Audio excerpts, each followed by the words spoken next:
So ultimately, the adoption of video as a business will be driven by the adoption of video by consumers. Consumers or users, as we like to call them in our industry, really need to get a good experience when they try to watch video. They need to be able to find video through search. They need to be able to watch it without extensive delays or buffering, and be able to navigate through additional content. We're seeing a trend from a technology perspective towards Flash as a video format. It used to be Real in Windows Media Player, and they cause a lot of user problems. Flash has enormous benefits in terms of video usability, reliability. So we're seeing a pretty wholesale move to Flash throughout the industry. The open questions are about whether every publisher should have its own player, where publishers, media companies should invest in building their own frameworks for users, or whether more generic players should be syndicated. There are companies like Bright Cove, who's a partner of ours, who build players, very good-looking players, and they look the same across publishers. That's an advantage to consumers. But I think that ultimately we're, once again, and I sound like a broken record, but we're really just at the starting point where people don't know yet what user experiences are going to be optimal. I think if you look at what, say, YouTube does with their kind of small, standardized, compact player, a couple of years ago, people would think that that was kind of an absurdly basic way to go, and now we've seen great user adoption of being able to have that very compact portable player, but ultimately we don't really know where it's going to end up. Well, if you think about contextual ads or context with video, it's very important to brand marketers to know where their ad shows. Part of the reason network television historically has been such a huge moneymaker is because there's quality shows put out by quality brands that advertisers want to be associated with. On the internet, first of all, there's a preconception that the quality is lower, which probably isn't true. But then when you throw in user-generated content, the advertisers really do lose control to some extent about context. An advertiser, branded advertiser, like a consumer packaged goods or a soda brand, isn't going to want to run their ad next to any piece of user-generated content. They may want to run it versus a quality piece of user-generated content, but quality is subjective, and in order to get the scale necessary for them to be willing to buy, they need to be able to, in some way, protect their brands on a mass scale across quality on the internet, which is a difficult problem both operationally and technically, and no one's really cracked the code there.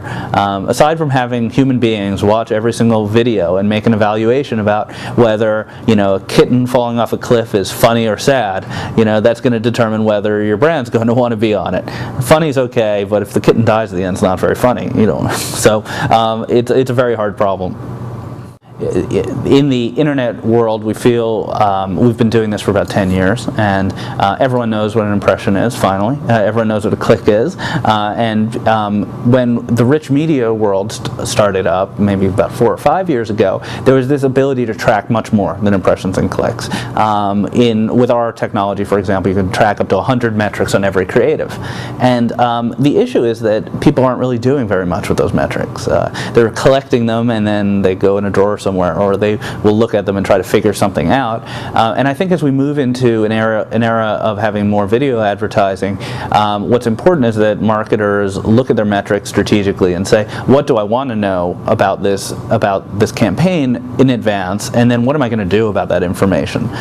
So in the video world, for example, many people want midpoint tracking and complete tracking. So how many people hit the midpoint of a 30-second commercial, and how many people got to the end?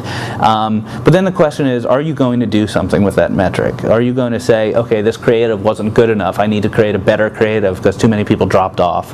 Or am I going to change my media buy and only buy on sites that got me to the 15-second point? So on the one hand, I'm excited about the ability to have metrics that are comparable across campaigns. On the other hand, I really want the people in the industry to start looking at metrics strategically for these branded campaigns the same way they have been for more direct response-oriented advertising. There's not going to be one solution. I think that you're going to have different solutions both on the publisher and agency side. On the publisher side, you will have some technology solutions. There are technologies, for example, that can, based on the amount of colors in an ad, can try to determine if something is pornographic. There are other solutions that maybe are more user-generated, like ratings, where you have community sites where people can rate things. And then there's always just hiring a bunch of people to click on the ads and click on the videos and see what context is. On the advertiser side, I think it will end up being different levels of comfort with context. So you have you will have some advertisers that are willing to run almost anywhere. I mean, think about what you see at 4 in the morning on TV with the dating hotlines and infomercials. I'm really surprised the infomercial people haven't found the internet yet in terms of video. And then you're going to have the premium brands that just won't run except on the high quality content. And so there'll be a mix, and it'll all be part of the sort of ongoing media relationships that happen where people buy in different ways. Some people buy a run of network, some people buy spot buys, some people cherry pick the little pieces of content that they want the best, and there isn't going to be a single magic bullet.